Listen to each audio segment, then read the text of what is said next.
to note that we have some attendance sheets going around, which we'd like you to sign. Keep them moving, please. That's how we keep track of who's here, who's not here, that appears at the beginning of the minutes. I would like to take just a moment to introduce three people, starting with me. My name's Michael Green. I'm in the Department of Reading and Elementary Education in the College of Education. Your president-elect is Ed Jernigan in marketing from the College of Business. Your secretary is Judy Walker from the library. And one of the first things I'll note about Judy is that she has taken notes of our open faculty meeting, first time I think that's ever happened, that we had right after convocation. Those notes will be posted. They're not really minutes. So they're notes that are going to be posted on the Faculty Governance website, which I'll mention briefly later in this meeting. So, with the meeting underway, the first item on the agenda is the approval of the minutes from our last April's meeting. Can I get a motion to approve? So moved. So moved from Dufresne. Can I get a second? Second. Second from Fielding. Any discussion of those minutes? I did find in one place where it had a redundant phrase, a redundant prepositional phrase. Actually, there were two. You found it? Okay, good. So can we incorporate those revisions in the motion to approve? Any discussion of the minutes? All those in favor of approving, specify by saying aye. Aye. Opposed? Minutes pass. Okay, first item on the agenda is consent calendar objection that was sent with your agenda. The consent calendar agenda comes out of a transitional error that I made last spring. In the course of trying to take over in Charles' footsteps, doing a very good job with all the emails I got copied on, I missed an important email that came to me objecting to one of the graduate courses. I never really noticed that at the time, but later in the summer when I went back to clean my email box in preparation for the onslaught that would happen with the fall semester, I discovered this email and subsequently tried to go about stopping a course that had already been implemented. So the retroactive stoppage was not really very effective. We have since had a very good, productive discussion with the graduate school about that course.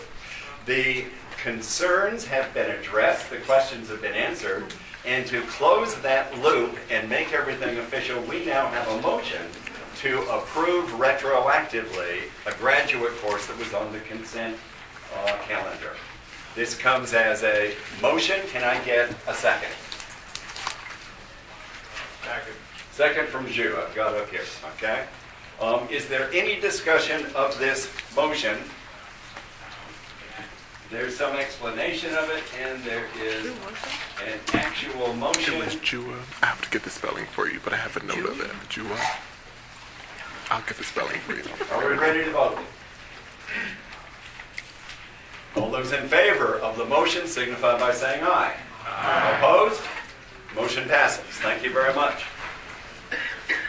Third item on the agenda is a name change in engineering, and I have been informed that little things like changing the names of departments is not really something faculty are empowered to do. Consequently, you and I are not voting to approve the name change. We are voting to endorse for the chancellor and the vice chancellor the approval of the name change that's coming to us from engineering. Comes to us as a motion from FEC. Can I get a second? Second, right here. I can't see your name. It's Coons, but I Coons. have a criminal justice. Criminal justice. Thank you very much. We have a second. Is there discussion of this item? To endorse the name change from engineering. No discussion. All those love this. All those in favor of the motion, please signify by saying aye. Aye. Opposed? No opposed. Unanimous. Thank you very much. We will send forth the endorsement of that name change. Item number 4. The Faculty Council, from the standing rules, your standing rules and my standing rules, we are directed in the faculty council to elect 2 specific people as alternates to the faculty assembly. We are directed in the standing rules to elect the president and the past president as the alternates. We already have an ex officio member who is Ed Jernigan, the president-elect. But your ex-president and your president are directed by your standing rules for you to elect. Can I get a motion to elect us? Moved by Jernigan. Do I hear a second? See a second? Second by McMorgan. Morgan. Any discussion of this motion to elect alternates to faculty assembly? Charles would be the number 1 alternate. I'd be the second alternate. Okay, all those in favor of the motion signify by saying aye. Aye. Those opposed? Thank you very much. That passes. Love to see you carrying out your constitutional duties. Next item on the agenda is something that I first mentioned in the open faculty meeting that followed convocation. I mentioned that this year I would like to work on a specific item that I think is gaining in importance at the university. I would like to appoint an ad hoc committee to study how to incorporate the voice of our adjunct faculty within the faculty governance system at UNC Charlotte. I don't have a predetermined outcome, but I have done some work to try to find really good people to work on this committee.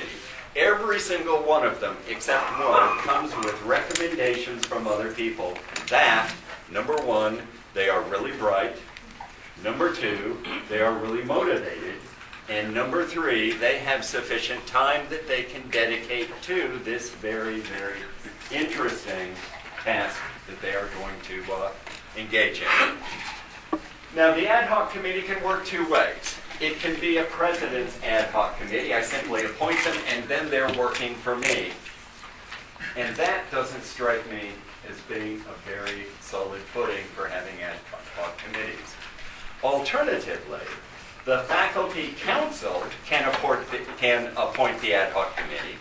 And if the faculty council deigns to do that, then this will be a committee that represents the word of the faculty and represents the work of the faculty council and reports to you.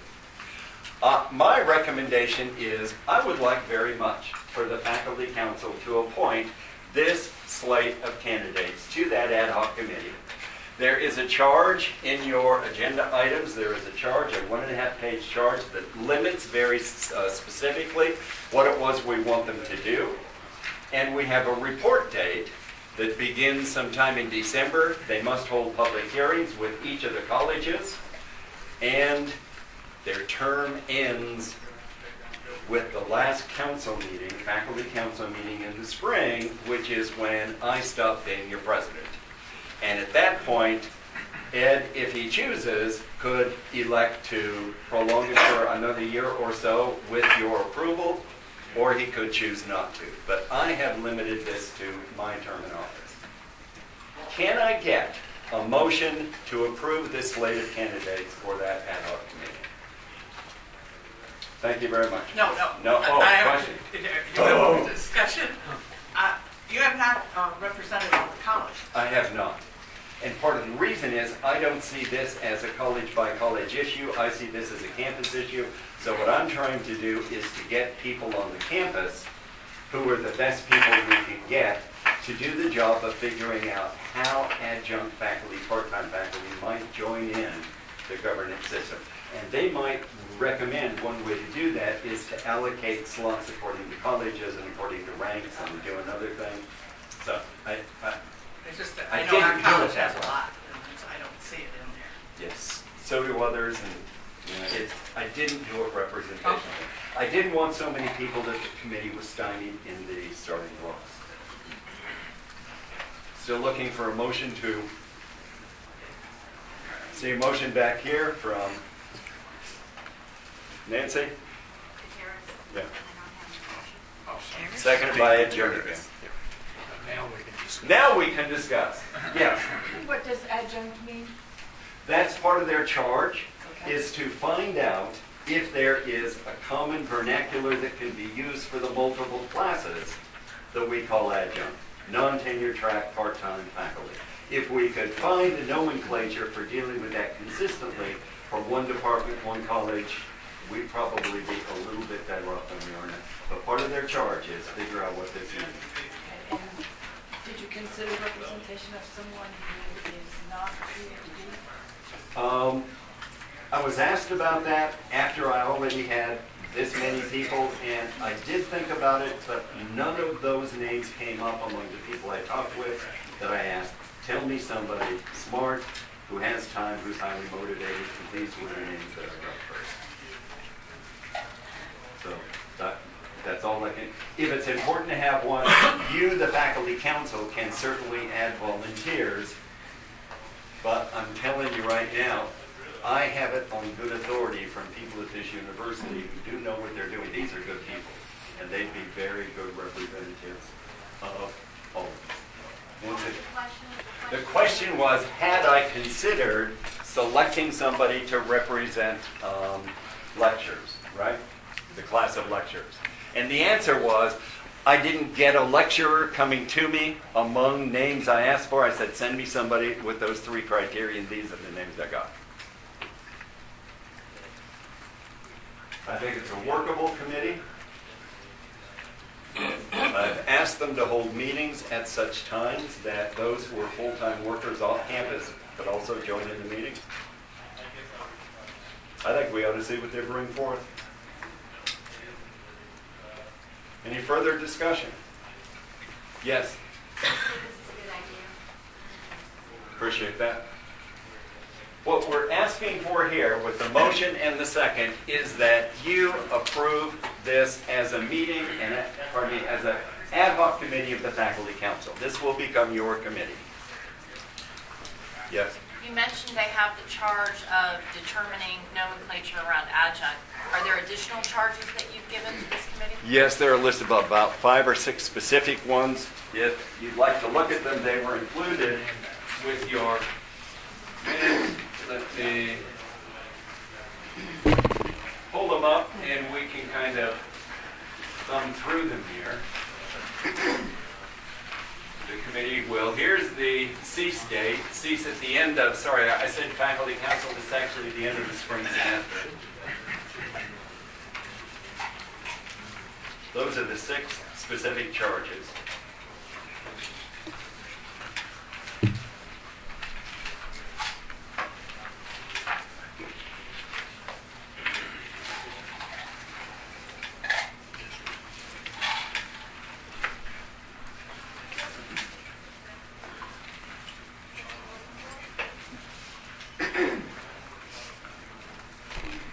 There's a format included in the charge for holding public hearings prior to bringing this to faculty council as a written motion.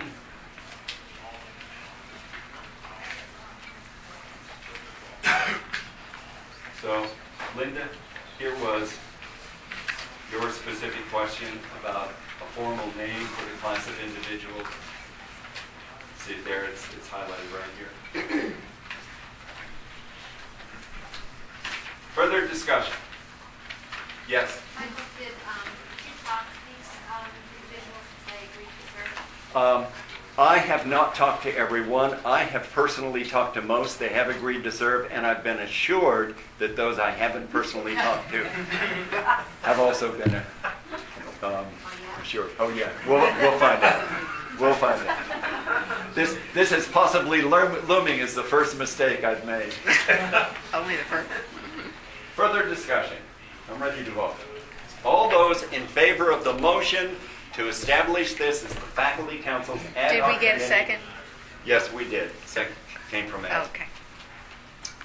The adjunct committee on whatever it was called up there. Ad hoc committee on adjunct faculty voice. There it is.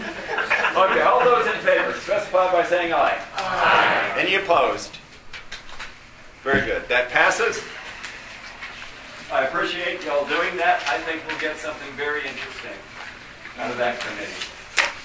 Next, we have from Faculty Executive Committee an interesting discussion that took place about a motion to begin using electronic course evaluations here at UNC Charlotte. There were some interesting issues raised. There were some important issues raised. This was the primary discussion that took place in your Faculty Executive Committee, and I expected it might be the primary discussion that takes place here. It's got to do with the changeover from the old paper and pencil course evaluations into 1990s technology, which is, using electronic course evaluations to replace paper and pencil at a potential cost savings that's rather substantial. We have here today to talk with us those who are most closely associated with this report. We have the chair of FITSAC. We have Heather McCulloch. We have Eric Sauda. You were chair last year, right, Eric? No, I was chair of the subcommittee. Chair of the subcommittee that did this, Eric Sauda. We have Valerie McAlpin from the library. Valerie is back here, who's also worked closely with this committee. And we have Richard Lambert from the Data Analysis Center over in my college. Center for Educational Measurement and Evaluation. That's great. Okay. So I've asked them to prepare a brief presentation of background history and maybe some of the points that were raised in FEC to get our discussion started. Great. Good afternoon.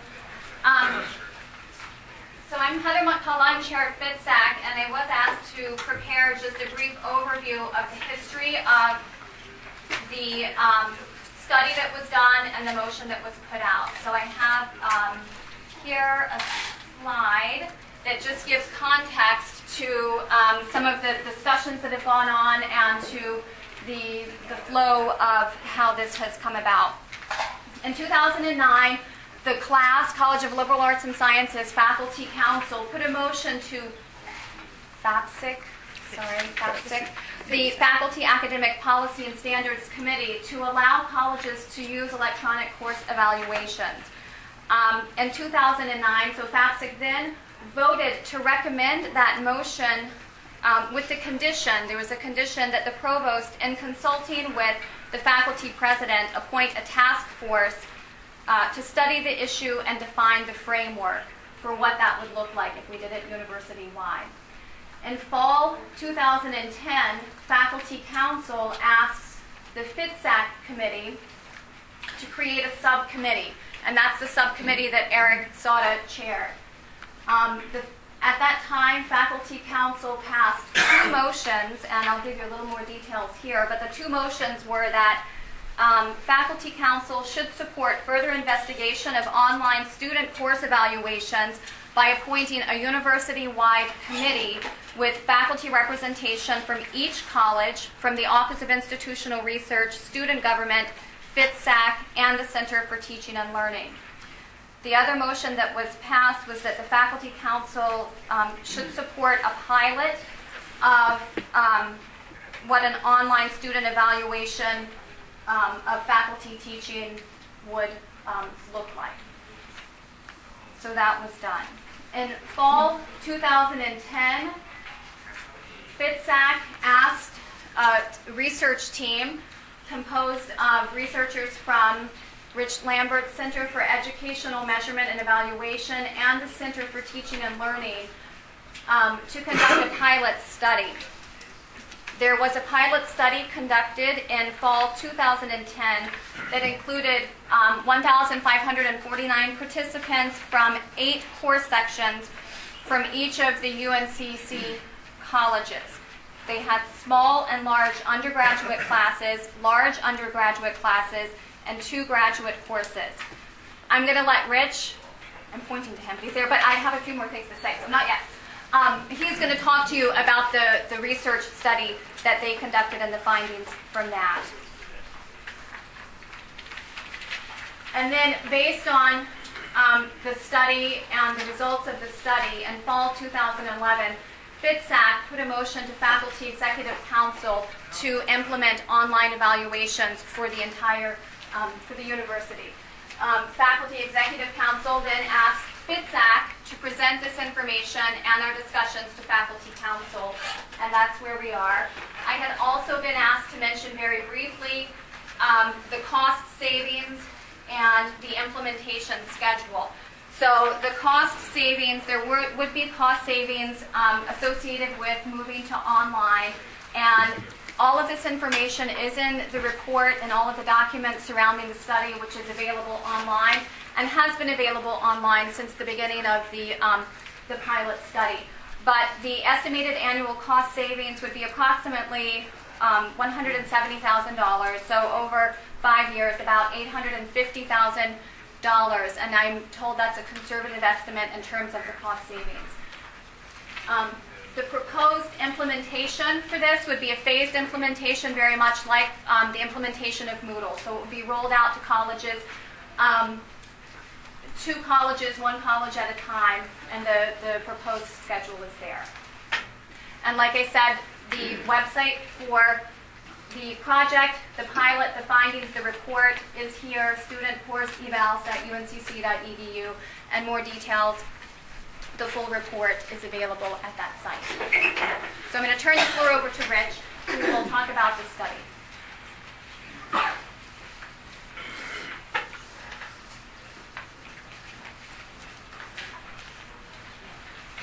Okay, so like Heather said, the full report of the study is on that website. And we can, I guess, put that back up later if anyone wants to copy it.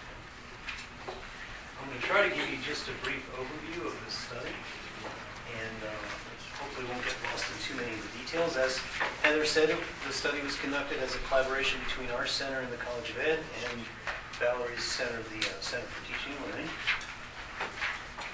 I wanted to introduce to you first the research design. There were many ways we could have gone about doing this, but of course one of the obvious concerns is to represent the different types of courses we have on campus and represent all the colleges.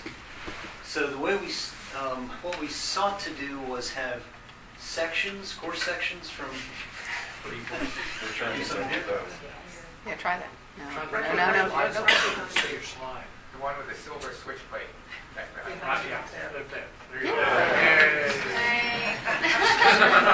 As you can clearly see, we tried to represent all 7 colleges, and we thought about courses in 4 buckets, so to speak, or 4 strata. There may be other ways that we could have done this, but we thought about intro classes that are undergraduate focused, that are small or large, and we looked at actually what the average size of undergraduate intro classes is across campus, and we thought if we used 30 as a cutoff, that would allow us to separate the large lecture hall classes from the smaller classes. And then we wanted to represent upper-level undergraduate classes and graduate classes as well. We did exclude upper-level classes and graduate classes that had fewer than 10 students, just because that would be a lot of effort to go through, and it would be difficult to separate out students into 2 treatment conditions when you had very small class size. For example, some of our doctoral seminars in our college are 4 students or whatever. We kind of silly to include a section like that.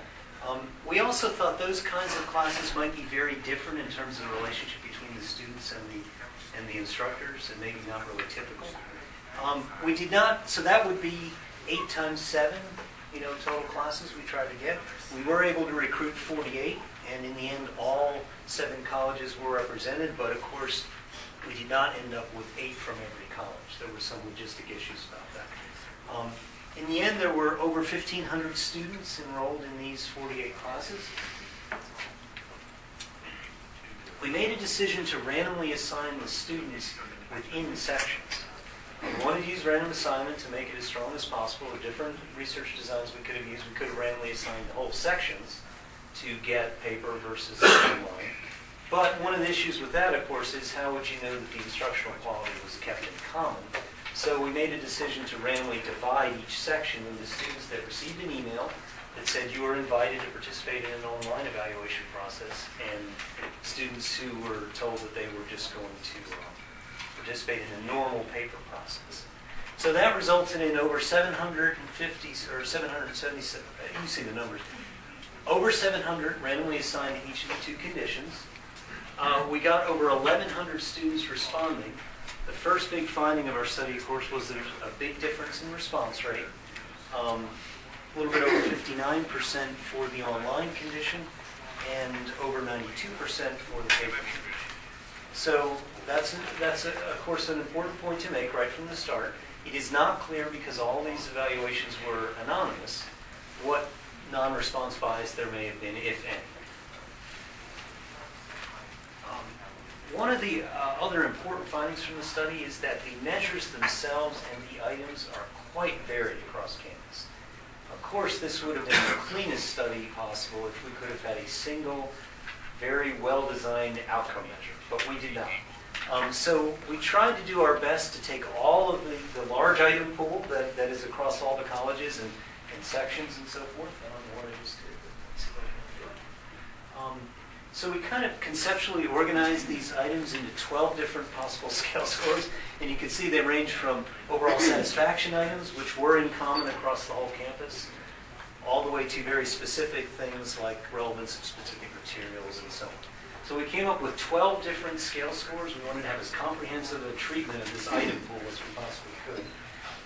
But it does raise an important question about, do we want to move in the future towards another type of reform of this area of our campus life, of standardizing at least a portion of those items.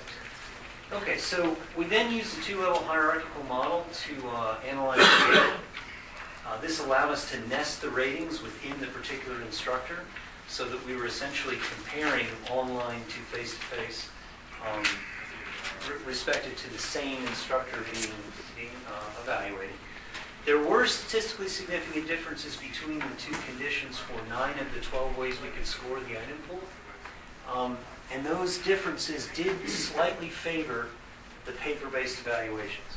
However, it's really important to remember that it's very easy to get statistical significance with 1,100 participants in the study, right? So we then looked at how big are these differences, which is sort of standard practice in social science research. The magnitude of these differences was very small. If you're familiar with effect sizes, the effect sizes were 0.076 to 2.06, so very small differences. I know some of you may not be familiar with effect sizes, so a question was sent to us from Heather's committee, what is an effect size? So I will attempt to discuss a lot of literature in one slide. What are effect sizes and why are they used? Well, a number of years ago, Gene Glass, who's an educational researcher like myself, Arizona State, decided to invent this concept called meta-analysis. Does anyone know what meta-analysis is? You probably are at least on some level familiar with that. Well, in order to synthesize research findings across studies that had different study designs, different outcome measures, and so on, there had to be a common metric developed. So he created this idea of effect size. Effect sizes allow you to compare findings across multiple outcome measures. They also allow you to translate those findings onto a common scale so that you can do research synthesis, like in the context of a meta-analysis. And they also help researchers avoid over-interpreting null hypothesis significance testing. We all know that large sample size studies can produce a lot of statistical significance that may not have any meaning, and small sample size studies may have very important findings that do not achieve statistical significance. So this is a way of avoiding one of those pitfalls. So what is the common scaling that an effect size measure uses? It's the standard deviation unit scaling. And this is used, like I said, to equate different scales or the same scale that has big differences in variability between study conditions. So it's generally considered that effect sizes of this magnitude are really not policy relevant in most study conditions. These would be considered very small. It is true that interpretations of small, medium, and large in terms of effect sizes are somewhat context specific. So you can't make this general statement. But generally in social science research, these would be considered very small and not policy relevant. So how can we get a sense of how big these sizes were in terms of the 1 to 5 scale that the ratings were actually made on? So here's a graphic that is my attempt to do that. You can see, first of all, that all of the average ratings across all of the different ways we could score the measure were very favorable on average, right? I mean, 5 is the most favorable rating, 1 is the least favorable rating, and all of the averages were in the 4 to 4.5 area. So on average, as a group, students think we're doing a good job. But of course, that's not the only way these ratings are used, right? They're used in for a lot of other purposes. The question, I think, for your evaluation of our study is, does differences of these magnitude really translate into any practical differences in terms of how someone would view the effectiveness or the customer satisfaction of a particular faculty member's teaching? I don't think these look very policy relevant to me, but that's for you to decide. But you can see why the effect sizes come out to be so small. This is, of course, average scores. Not the only way we could look at it. We could also look at it in terms of what percentage of students gave very favorable ratings to a faculty member on any of these different ways we could score it. Doing this analysis, these results actually are not statistically significant. These bars represent the percentage of students that gave a very favorable rating to a faculty member on any of these different scales. Again, very little differences, and in some cases, actually no differences at all. A little bit of a difference on the overall satisfaction measure, but in general, another way you could analyze the same data resulted in virtually no differences at all, and not any that were statistically significant. So what would I say is, in terms of the key findings, how to summarize all this? There is an important distinction in response rate. Right? We all know that with a captive audience, and someone hands them out in class, you get a high response rate. We actually got a higher response rate than the literature seems to suggest happens in face-to-face. But we did get a big difference in response rate. That causes us, of course, to be cautious about how we interpret the rest of the study. And of course, that's a finding in itself. It may indicate that we can expect a lower response rate if we move this way as a campus. Secondly, we did get some differences, and they were in favor of the paper method, but they were very, very small, and they were so small that they were unlikely to translate into any reasonable committee thinking differently in terms of a global impression of a faculty member's quality of instruction. The second area of main findings is about measurement issues, and this, of course, is what we specialize in our center. It was quite eye-opening to see how variable the measures are themselves across campus and how difficult it was to figure out reasonable ways to score them. We probably spent more time on this issue than we did on the design or the data collection or the data analysis. We tried to be very fair and very comprehensive, and so we had 12 different ways we tried to score them items, just to give every item a fair chance to contribute. But it is an area of concern, and probably more measurement work needs to be done on these measures as we go forward as a university, at least in the area of standardizing some core items and looking at the measurement properties of the rest of the items themselves. It's also very likely that measurement error far exceeds the influence of sampling error in this study. A lot of people want to focus on what are the differences statistically significant. Well, you can get almost anything to be statistically significant if you ask somebody like me to analyze your data. The issue is some statisticians are fond of saying sampling error is a drop in the bucket compared to measurement error in what you just gave me to analyze. And I'm not going to quite go that far, but there's probably more measurement error in these data than there is sampling error. So I would not focus on the sampling error issue or the statistical significance issue. So then the last thing I want to leave you with is differences as fine-grained as we saw in these two conditions probably are not beyond the magnitude of the measurement error in the measures. So I think what that leads us to say is measures may be useful for global interpretations of customer satisfaction in terms of evaluating faculty, but probably not useful for sorting out faculty according to these little differences at point 1 and point 2. Probably those are not meaningful ways to sort out the quality of instruction, and we would need other measures to do that. So anyway, any questions or comments about our summary of the findings? Please. Could you explain what you used for web-based access to student voice? I'm not familiar with that. Yeah, let's see. I'm going to defer to my colleagues from the Center for Teaching and Web. Valerie, I told Valerie that would be my standard answer to any question I received. So. I don't know much about student voice, though, but Valerie may be able to answer. Sure. The question is related to the external host vendor, the software that we selected. Is that the question? I'm not sure I understand. I think it's even before that, Yeah. right? It's like, what is this when you student say voice web-based, thing? Do the students go online and do it? or- Yes, you're familiar with something like SurveyMonkey, taking Sure. a survey online. It's not unlike that. And they get an email that said, if you want to participate in course evaluations, follow this link, and it takes them to the unique link for the course that they took, and so on. So it is the same content, but it's delivered in a different way. Same items, the items were unique to that college and that course, and so on. Same items, same So if you content have delivered. multiple faculty teaching, can you have,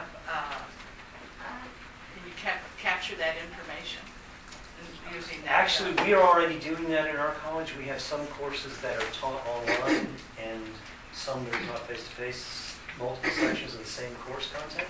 And the online instructors already have the evaluations done online, and the face-to-face instructors are already doing paper evaluations. You're talking about different sections, I'm talking about faculty within the same section. Yes, that's possible with student voice. We can customize Okay. for that, for combined courses of faculty teaching two sections. Yes, we can do that. Okay, thank you. You mean some kind of branching of the Yeah, students? yeah, exactly, you know, Yeah. here's faculty A, here's faculty B. Just like in an online survey, there's all kinds of branching and screening that can happen. All that can be done in the online tool as well, just like any online survey. Those are good questions. Did you have any very large sections in your sample? I'm talking about classes 2 to 300, maybe larger. I don't remember. We There might had, be some differences there. yeah, we had the large sections represented in I don't think we Large had is large in relative all term. colleges. But I don't know the range of it might be in the report, the range of class sizes. I don't remember. But this does raise an important point of why it was important to do the hierarchical modeling method, so that you're nesting within the courses. Otherwise, in fact, if you do analyze the data on the means slide with just an ordinary t-test, you do not get statistically significant differences. They only emerge when you control for instructor, so to speak, by the nesting method. And what that does is allows you to get around overweighting so much the big ones versus the small ones. But yeah, that's a good point. Yeah, I understand that there was no method for policing between those who did paper and web-based, and that you may have That's correct. a number of students that were doing both. It's In possible. fact, you had, for example, a course where there were 72 evaluations and 67 students registered in the Yes, course. that is true. I also understand that in the College of Education, they distributed paper-based to all the students, and then asked them afterwards to ask some of the students if they would be linked, and which means that then they would go on, and which means that then they're self-selecting rather than random. I don't know about your second comment. That didn't happen in my class. My class was one of the college education. I don't know about that. All online in the education school.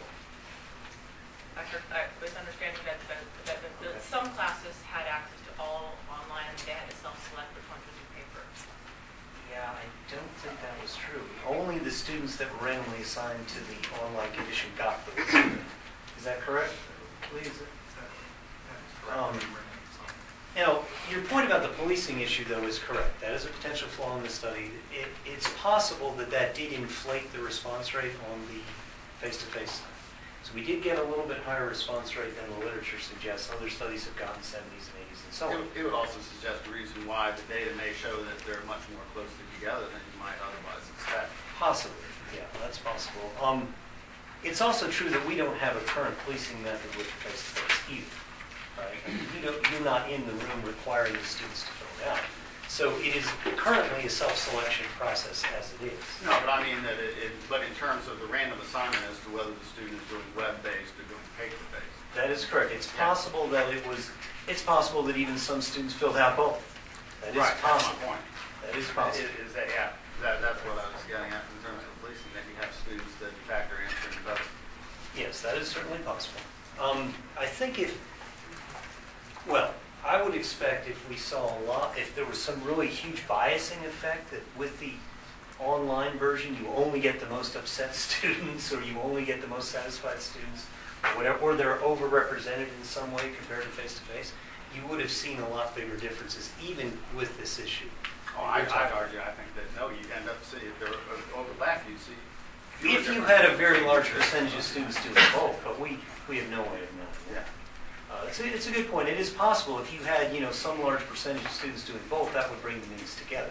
I don't think we have any reason to believe a large percentage did that. But do you think you had a large percentage of people self-selecting to do the paper who would have maybe been forced to do the online? I think we had some that did that, yes. But 92% is so much higher than any other study. Do you think that the students who might have been forced to do the paper online, and maybe would have gotten either closer or bigger differences, but because they chose to do paper, we have an overrepresentation? I don't know whether it would have resulted in bigger or smaller differences. We do know that that probably happened in some cases. I don't even really know if we can, well, maybe we can answer this question. I don't know if we know if every student even opened the email. Do we know? Or? We don't know that for sure.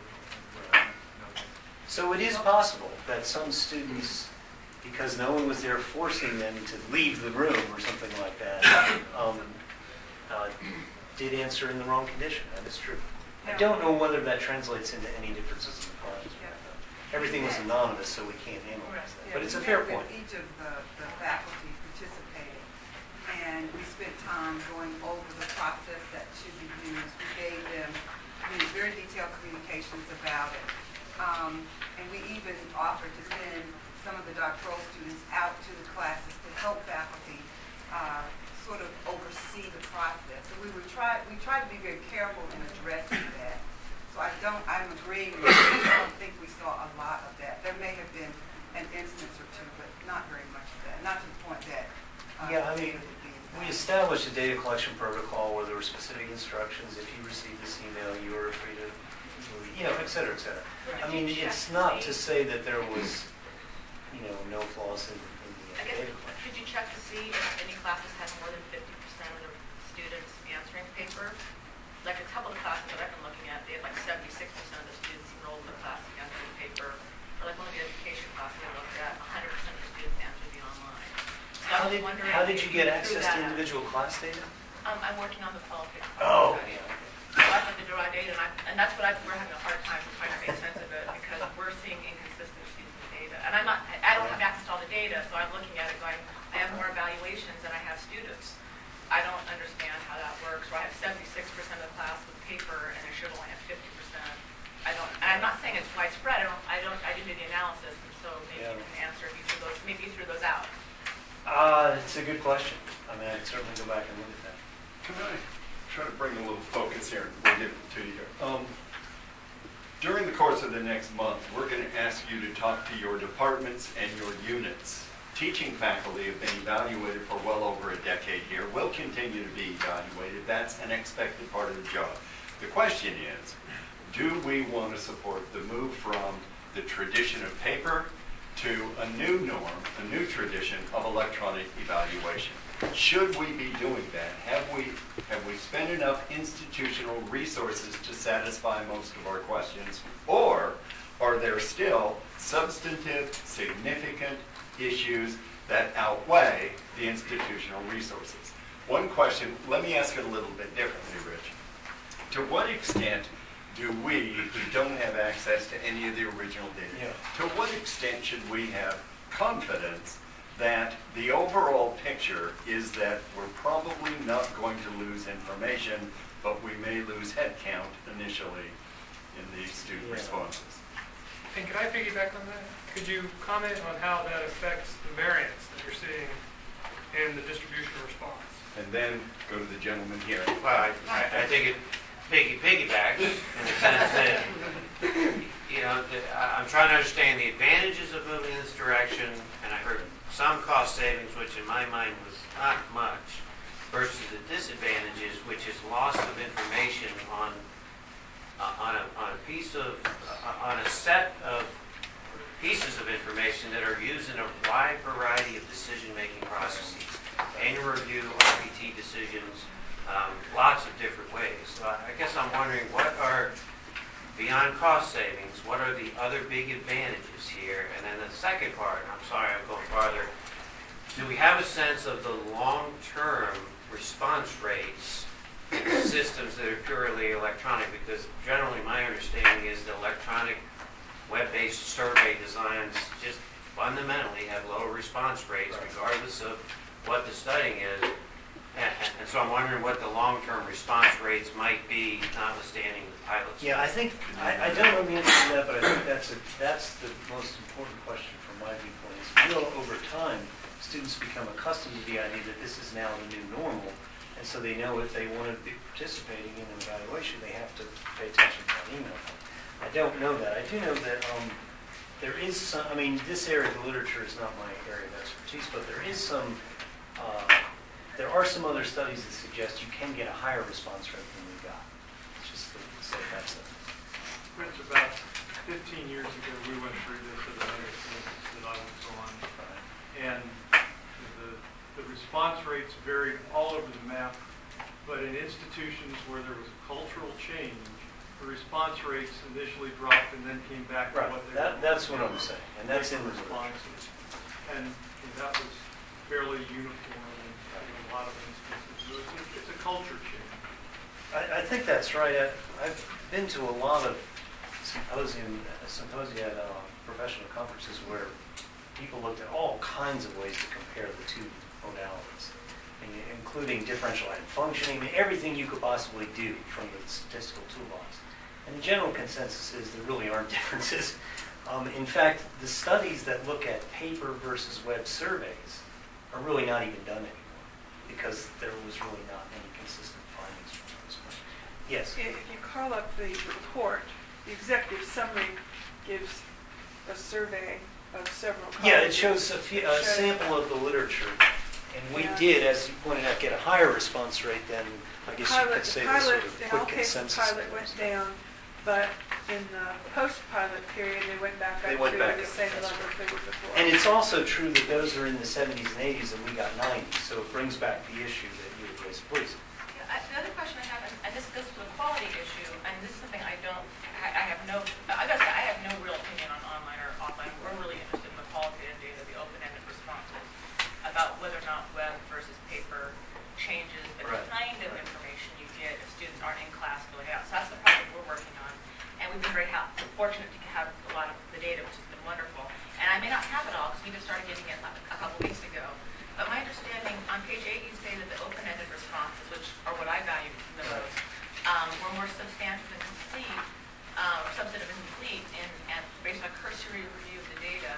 And I only have, the data I got, and you might have more of it, it looks like only 2 colleges and a marketing class even had the open-ended responses included in the survey. The 4 of the colleges didn't have any open-ended responses included, so they had kind of incomplete online surveys. And so I'm wondering, how did you analyze, we're having a hard time making any generalized claims, and what we have been looking at is we don't necessarily know that they're worse or better. It might be better or worse, but I don't know that I can make a claim based on the little data we have because so few classes have that part of the survey included in the online version. How did you reach that conclusion?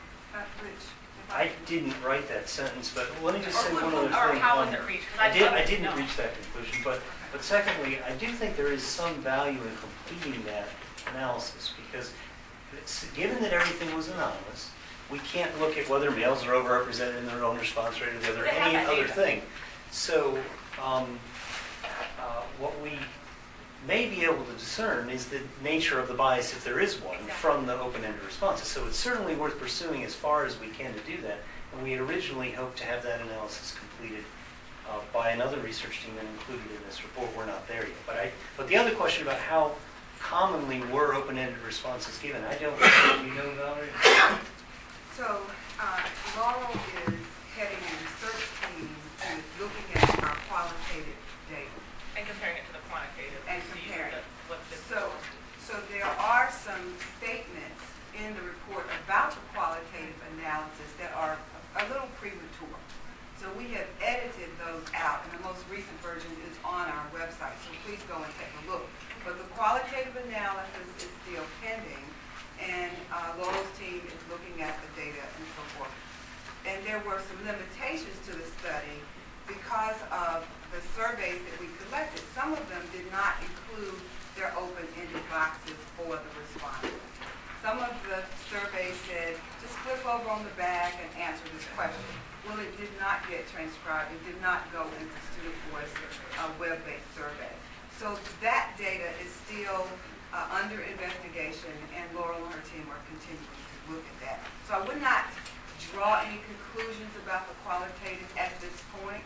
We're hoping to work collaboratively to take a look at that and see what else we can develop around it. I guess my point would be, I don't know how much we can say because we only have 17 classes to look at. Out of there are 48 classes, only 17 classes actually had open-ended. So even if we do it, I think we're finding some interesting stuff out, but we might need to do more research to be able to tell you. Sure. Yeah. I think there's 2 points I want to leave everyone with. One, I value formative evaluation in my own instruction, and for it to be most meaningful in terms of instructional planning and instructional improvement, it has to be timely. Okay? And I typically get, I don't know, forgive me if this is wrong, but I typically get them, I don't know, say for the spring semester, I get the open-ended comments and the analyses back late in the fall or something. I may already be teaching the same class again. So that alone trumps all these other considerations for me because I like to use them for instructional improvement, instructional planning, and I'd rather get them back right away. Whether they're good or bad, I don't care. I want to use them for instructional improvement. I'm not overly sensitive about whether some student didn't like something. There's always going to be students that don't like them. So the timeliness of it is a huge advantage to me. And secondly, I think we make a very big mistake if any of you believe that the difference between a 4.2 and 4.1 is somehow a meaningful way to evaluate a faculty member.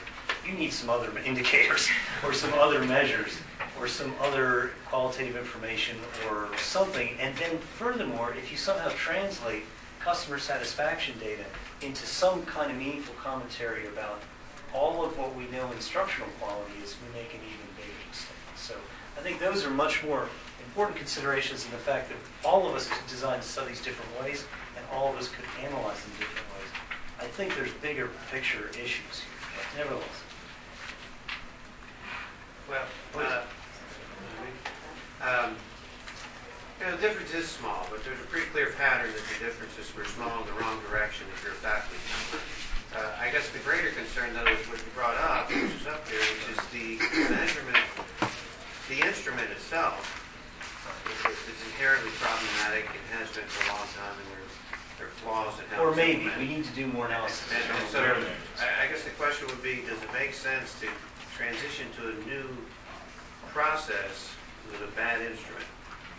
Well, it's going to be a lot cheaper to improve the instrument if you can do it instantly, okay? And not have to print out, thousands and thousands of dollars of papers. You also get an immediate data set for use in analysis to continue to improve the system. You don't have to wait on anyone to key it in or anyone to transcribe the open-ended responses or anything. If we go to this, we can have ongoing quality improvement in an immediate way. So I think it has advantages. I'm trying to just say what the data say and not give my own opinion, but nevertheless, that's what I would say. Good question. I've got a quick question of Valerie. Right now, it's my intent to schedule this for a vote in faculty council in October. You're looking at trying to implement in 2 colleges at the end of next spring. Yes. Okay? Yeah, pending our approval. October would give you time to do that. Yes. Would a November faculty council meeting give you enough time to do that? Yes. Okay, so that we don't have an immediate rush of it has to be done in October. It's not up or out October. Okay. Second, we can for different colleges build different reporting tools and instruments, right? Okay. One last comment to what we say, because I think these are very important questions. One thing we don't even know right now, for example, is are these means even the justifiable way to report these data? Are they the most useful way to report these data? Are these the best ways to report them that will help us make the decisions we need to make basically? If we go to the online system and have continuous ongoing access to the data, we can translate all these scores in a lot of different ways and maybe come up with more meaningful ways of reporting. I'm not sure I would necessarily trust that the average scores are the best way to do it. For example, in our reports, we get these average scores for things we don't even know we're measuring the same construct. And then we compare them to a college and a university average or something like that. When the courses I teach are going to be very differently treated than pedagogy classes that any of your marketing teacher is. fundamentally it's flawed because they're ordinal scale data. And there's that issue. And we've never, I don't think we've ever sort of gotten our mind around that. Well, we are currently taking means of ordinal scale values. That is correct. There are statistical methods for creating interval scale scores from those if we can demonstrate that those kinds of scores are justified. Right now, we haven't done that work to do that. And I think having an immediate access to an online database will help us move in that direction. Probably that will result in more meaningful and valid interpretations, I would hope. So, I mean, I think these are the most important questions, actually, that you're raising, quite honestly. But anyway. What do you need to know before you go back to your units and your departments to have this conversation with them?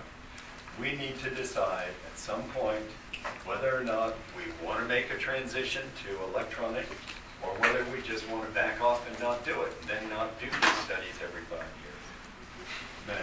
I think that the movement to electronic is inevitable. I mean, I'm not sure I like this, but I think it's inevitable. We've used the phrase new normal, or new norm, I think I heard that. And I think it is, I think we have to realize we're in a transitional point here. The people, however, who are most vulnerable, especially if there is going to be a lapse between, or some kind of a shift between paper and electronic, are those faculty who are non-tenure track. Because the only measure, at least in the English department, to see the quality of the teaching of our non-tenure track faculty is this instrument. And if we have people who are seen as great teachers this year, and next year they're seen as mediocre teachers, not because their teaching changed, but because the way you measure that teaching changed, I think that's problematic because their contracts could not be renewed based on this one thing. Now, somebody said earlier, we need multiple ways of measuring good teaching. And in English, we also observe them, but that's one observation a year. One observation of one class a year. So, I guess my concern is more a human concern rather than a technology concern or a money concern.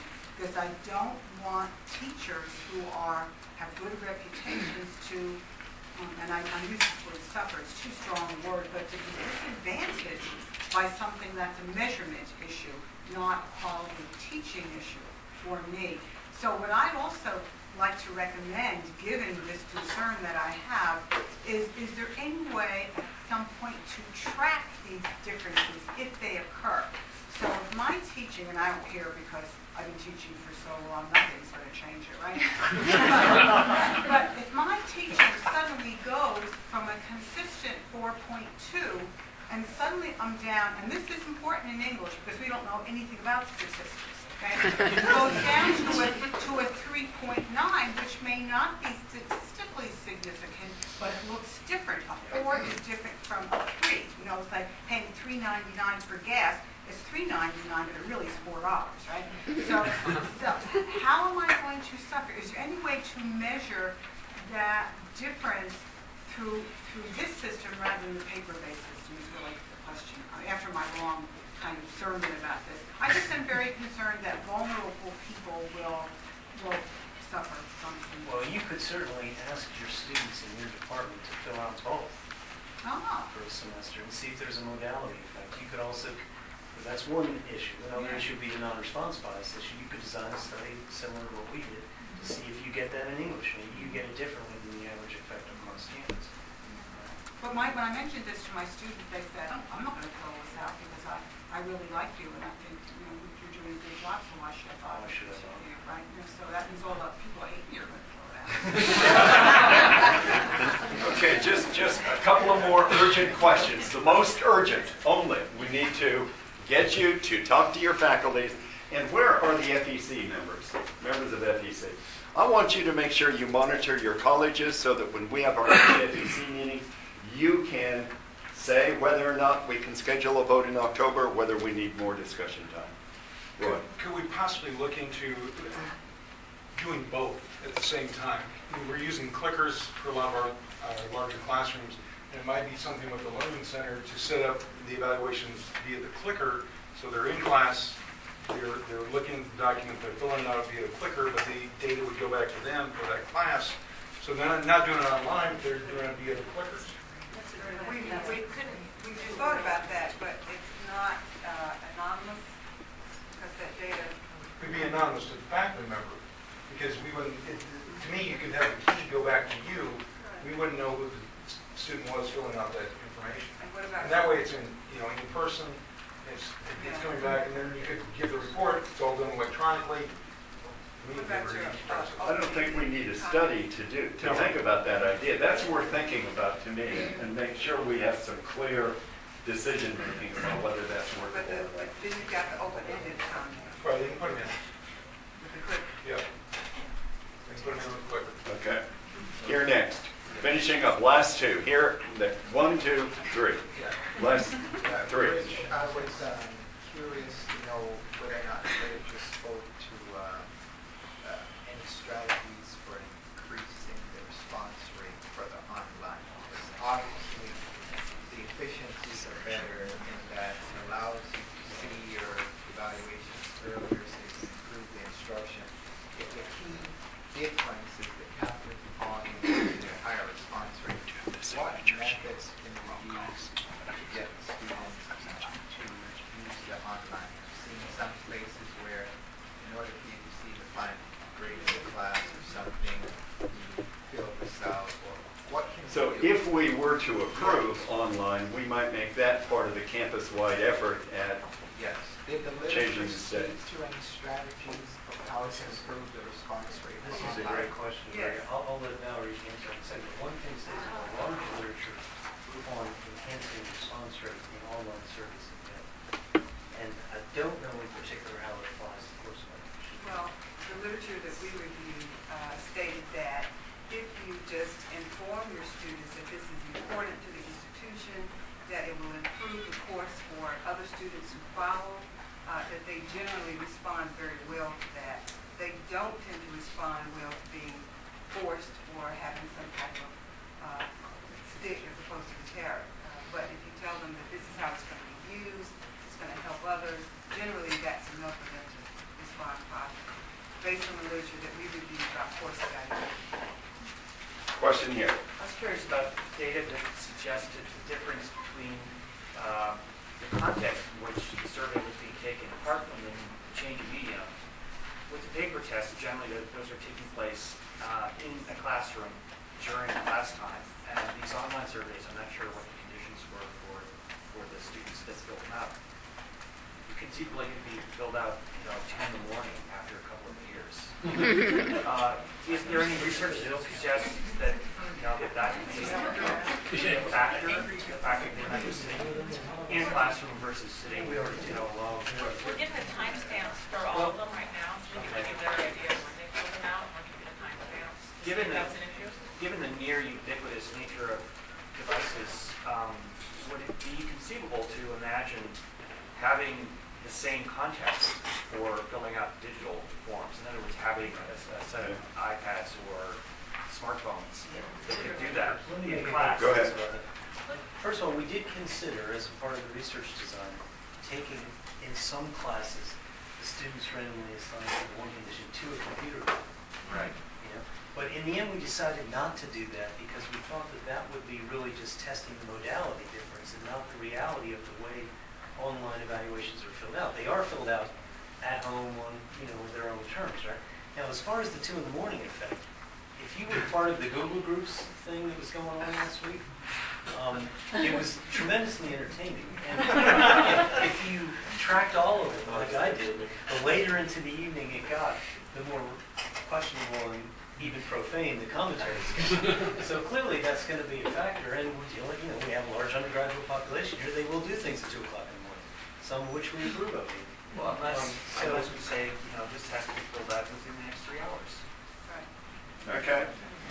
Last question. And if these issues continue, we will have more discussion in October as you bring stuff from your departments and save the vote until November. Sue. I just wanted to make sure I'm understanding correctly. We do have a couple of questions that we share in common that all departments are supposed to be asking. But the rest of the survey, department can customize for their own needs, like we have a separate survey for the lab and the lecture courses in biology. That still is customizable. Absolutely. Okay, No good. problem there. Thank you very much. To the department level. Yes, right. Can- Are the questions we're talking about standard four same questions? No, there are 2 universal questions used by every college, and all the rest vary. Are different? Yes. So are we talking about just the 2 that? No, we're talking about each college will design its own instrument for that. for The their- content won't change initially. Yeah. This doesn't have to change, right? Just the modality. Thank you for a very good discussion. As we move on, I would like to thank the Chancellor for a record short report this afternoon. And Provost.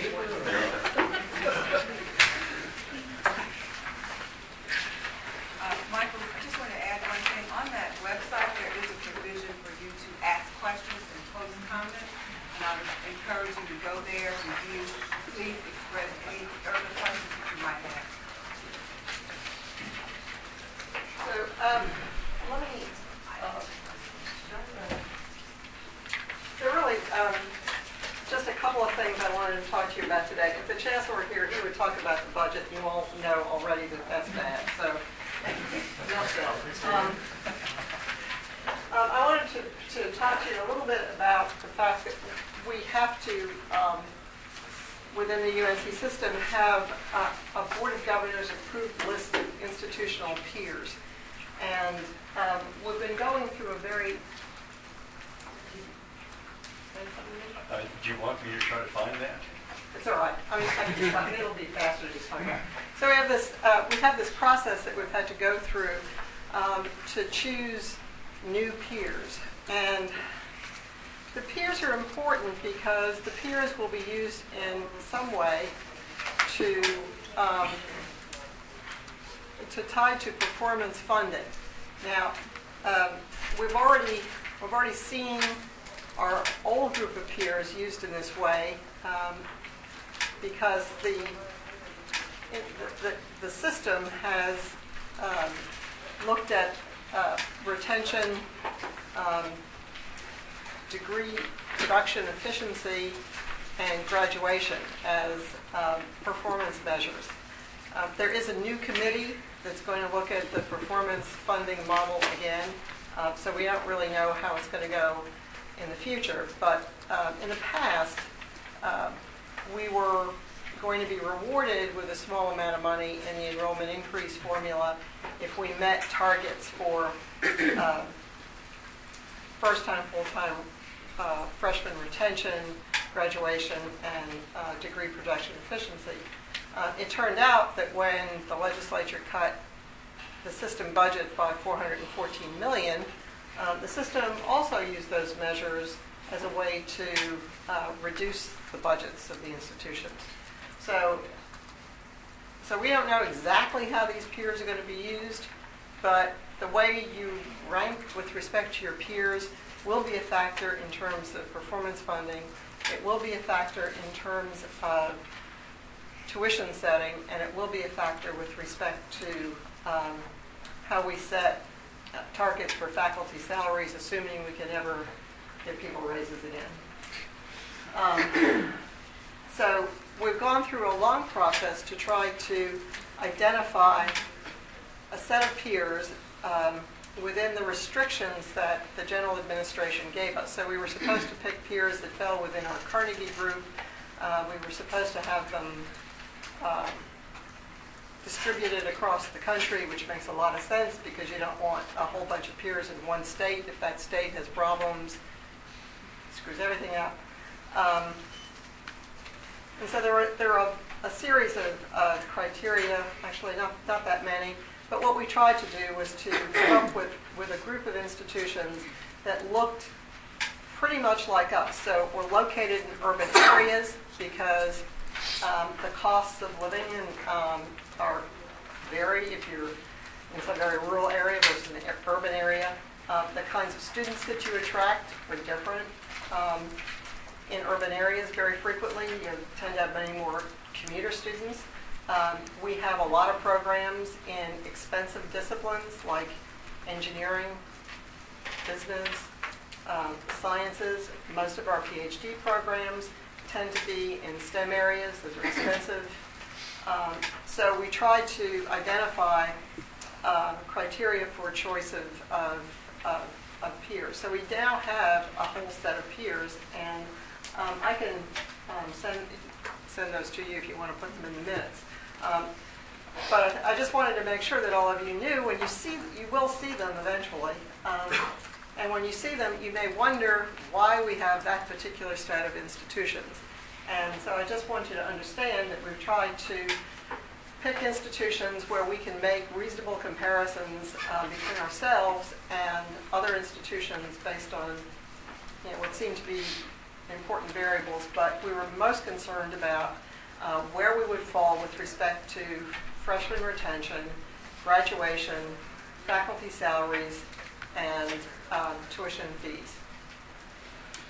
So, not to be too cynical about this, but given the way these things are used, you want to be toward the upper end of the distribution with respect to retention, graduation, and actually at the lower end of the distribution with respect to salaries and tuition fees. So we'll see over the course of the year how these things actually wind up being used. And those of you who are in faculty assembly, I think, need to be on the lookout for the discussion about performance funding. Other things that are going to be discussed this year in general administration are faculty workload. That's a big issue for the Board of Governors. And the program review process. There's a Board of Governors committee looking at the question of how we review programs for initiation of new programs. Many of you know that Chancellor Woodward was asked to review the system inventory of programs looking for unnecessary duplication. I am happy to report he found none. That may come as a surprise to you, but he's a very trustworthy source. And what he did, however, find, and I think what he will pursue with the Board of Governors and General Administration, is that he finds it's very difficult, and I would agree, it's pretty difficult for students who want to take courses at other institutions to actually register, take the course, and get the credit. So that's where the focus is going to be there. I think, at least for now, the unnecessary duplication issue has been laid to rest. Do you have any questions about this whole peer study and some of these agenda items for the... How many are in the peer group? We have 17. And there's a lot of overlap with our old peers. We designated 3 peers as aspirational. That was a requirement. Not clear how that's going to be used either. But one of the things that I think is of concern to me is when the administration starts looking into the question of whether or not institutions are meeting their goals with respect to, particularly with respect to freshman retention. I really think that's an awful measure because, unless you actually look at what institutions define as standard academic progress, and you have the same system across the system, it's really difficult to compare the performance of institutions. So, for example, our definition of satisfactory academic progress is a 2.0. At some of the other institutions for freshmen, there's this graded deal, so you could be deemed to be performing satisfactorily with a 1.0. Now, you're never going to graduate. and that's, and so when I look at these institutions, they've got, very relatively high retention rates for the student body that they have, which looks a lot like ours, but they have terrible graduation rates. Well, that ought to tell people something, but, we don't seem to be able to get to that point. So I'm hopeful that this year, during the discussion of these issues, we can actually get to a point where if we're going to talk about performance, we talk about performance, but we talk about it in terms of a level playing field. So things for the faculty assembly to keep an eye on. The other thing I just wanted to talk to you about is we are in the period of midterm unsatisfactory grade reporting. And I think all of you have gotten many messages. You will get yet another. And what you're going to get is a request, once again, to make sure that you either report that you have no unsatisfactory grades in your class, or if you have students who are performing unsatisfactorily, that is, they get D's or F's, that you submit those grades. Those grades go to students quickly through 49er Express. They go to students' advisors.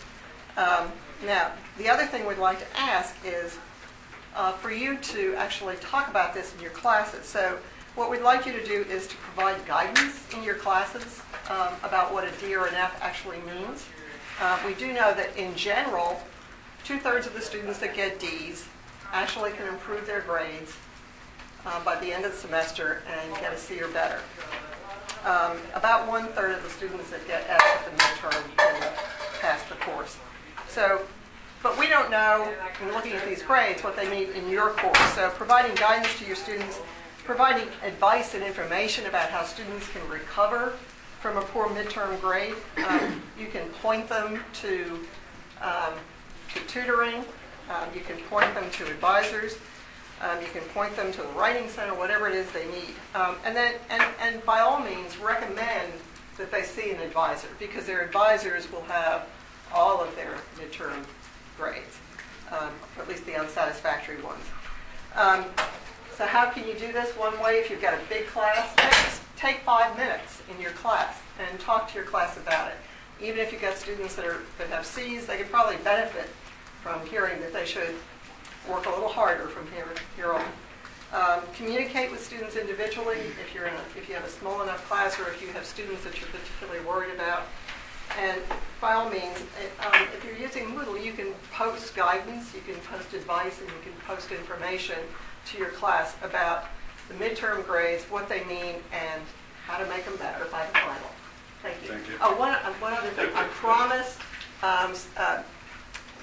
Susan Sell that I would tell everybody that we have lots of opportunities for our students to compete for various sorts of postgraduate scholarships and fellowships. A new one is from the Carnegie Endowment for International Peace. And if you have seniors in your class who have interest in pursuing studies in areas like international relations, energy and the environment, and a host of things related to international peace, there is a deadline coming up, and Susan Sell is the person who is our liaison with that particular scholarship. It's a really nice postgraduate fellowship. It pays about $36,000. You get to live in Washington. And we have at least one student that we know is interested because she brought it to our attention. So if you have students that might fit the bill, be sure to encourage them. Thank you. Thank you. Ed, Vice President. Just one item very quickly. We're working on identifying a nominee to submit this year for the Lomax Gardner Award. Hopefully we'll find somebody who's doing the greatest for mankind in the last year, which is the criteria. That's it. Good. I do have a couple of items that you need to know about, maybe take notes of. One is that there's a new faculty governance website. It's not going to come up. And it's called http://facultygovernance.uncc.edu. You should go there to find out about council, about standing rules, faculty constitution, all those faculty governance things, and committees and committee members. You can locate at that site. Second thing is we are going to institute a new email system here at UNC Charlotte where everybody can contact the faculty president by emailing facultypresident@uncc.edu. And if we could get the administrators to at least change over where the copies of all their emails go, that will begin to populate that box. And that mail address will then go from president to president, year to year to year, and it will begin to set up an institutional set of documents and archives that save all the correspondence that faculty governance is involved in. Then you don't have to remember who the faculty president is from one day to the next. Next, we had 2 questions asked in our open meeting after convocation as to campus safety. They had sufficient urgency about them that given the answers that we got at the convocation, we invited 2 people to come who deal with campus safety and address you, the faculty, in our October meeting. They're planning on being here. We'll have that presentation. Finally, I did want to show you that the Guinness World Records have duly reported UNCC faculty strike, new parliamentary territory. At our April meeting, in our near infinite wisdom, we voted 22 to 23 to reject a motion that came from FEC. Having just defeated that motion, we then moved to table it, which passed unanimously. Now, it is my intent to take the last faculty action as the word of the faculty, so I'll take that motion as a tabled motion. And Nancy, this is the one you were most concerned about, having discussion in the colleges and departments about the notion of community engagement and what that might look like. So go back to your faculty minutes, pull out the first FESC motion. That is now tabled, and we will bring that off the table later in the semester. I thank you. Meeting adjourned.